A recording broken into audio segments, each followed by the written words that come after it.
Ce cours est dédié à la réussite Bezrat Hashem dans tous les domaines, en Hirat Shamayim, de Eliyahu Meir Ben Sarah. Chers amis, histoire extraordinaire que raconte le Rav Yitzhak Zilberstein. C'est le Rav Wolbe qui lui a raconté cette histoire. Un jour, le très très grand Rav Shlomo Wolbe, qui était l'un des grands mashgichim de notre génération, il avait un problème. Il avait besoin de demander conseil. Il a été voir le mashgiach de Ponovitch, qui était un géant en moussard. Il s'appelait le Rav Yecheskel Levinstein, connu entre tous, le Rav qui a écrit les livres Or Yecheskel. Il lui a posé la question. Au moment où le Rav Wolbe allait s'en aller, le Rav Yecheskel Levinstein, il le regarde. Et il lui dit, Kvod Harav, est-ce que tu crois en Dieu? Alors le Rav, il ne sait pas comment comprendre la question. Attends, oh, t'as Rav Wolbe. Et le Rav Yecheskel Levinstein, il savait qu'il avait Rav Wolbe face à lui. Il savait qu'il avait l'un des plus grands mashgichim de la génération face à lui. Alors le Rav, il dit, oui, je crois en Dieu. Le Rav, il lui répète, mais dis-moi, mais t'es sûr? T'es sûr que tu crois en Dieu? T'es sûr que tu vis avec Dieu? Le Rav, il dit, oui. Oui. Alors à ce moment-là, le Rav lui dit, bah écoute, quand tu vas revenir à ta yeshiva, d'accord? Eh ben, fais des sichot à tes élèves pour bien leur faire savoir que Dieu existe dans votre vie. Qu'ils sachent bien tous que Dieu existe dans votre vie, que Dieu est présent. Alors là, le Rav Wolbe, bon, il voulait pas insister, vous voyez que le Rav, il voulait qu'il comprenne de lui-même. Il dit, pendant 2 semaines, je savais pas quoi dire. Le Rav, il m'a parlé dans ma yeshiva de quelque chose, mais je savais pas de quoi parler. Quoi, je vais leur faire maintenant un cours en leur disant Dieu existe? Ben, c'est évident, c'est normal. Il savait pas quoi faire. Il dit, au bout d'un moment, il a compris ce que le Rav a voulu lui dire. Il a dit, le Rav Wolbe, à mon avis, ce que le Rav Yecheskel Levinstein a voulu me dire, et que j'ai essayé, moi, à mon tour, d'enseigner à la yeshiva, c'est quoi?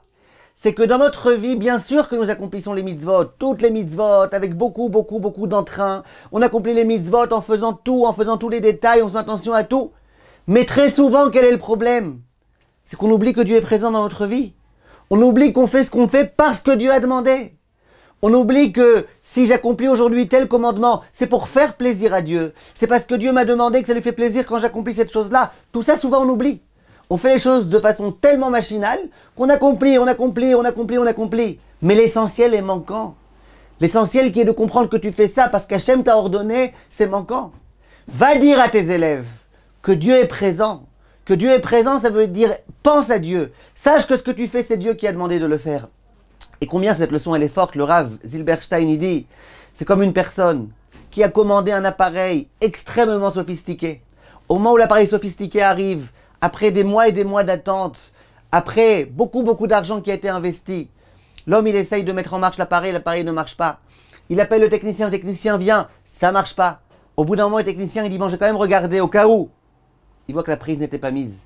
Si la prise n'est pas mise, si la prise n'est pas connectée, tu peux vouloir ce que tu veux, tu peux faire ce que tu veux, tu peux avoir l'appareil le meilleur du monde, ça marchera pas.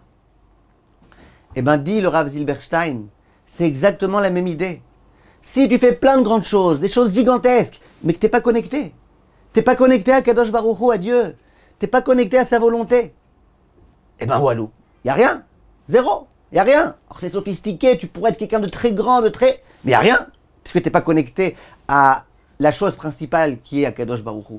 Donc prenons Bezrat Hashem, chers amis, cette leçon, ça fait moi des années que je le répète, des années que je dis plein de fois, on fait plein de mitzvot toute la journée, est-ce qu'on pense une seconde à Hashem?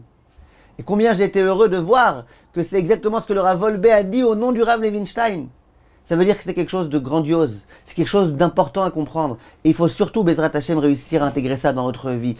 Plus on peut parler à Kadosh Baruch Hu, plus on peut dire, j'étais Baruch Hashem pendant ma tournée chez une famille, où peut-être toutes les minutes, on entendait la maîtresse de maison dire Hashem Yitbarach, Hashem Yitbarach, Hashem Yitbarach, Bezrat Hashem, voilà, là on voit la main de Dieu, là on voit la main de Dieu, là on voit la main de Dieu, tout.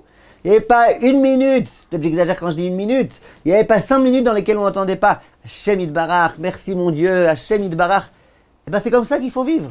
Il faut vivre avec Hashem. Après évidemment, si tu vis avec Hashem et tu fais aucune mitzvot, alors tu te moques un petit peu de lui, tu sais que Hashem t'a envie de faire des mitzvot, accomplis-les. Mais de faire que des mitzvot sans penser à Hashem, malheureusement c'est quelque chose de grave, c'est quelque chose de superficiel. Il manque l'essentiel, je pense, dans une telle relation qu'avec Kadosh Baruch Hu. Mes chers amis, et à très bientôt.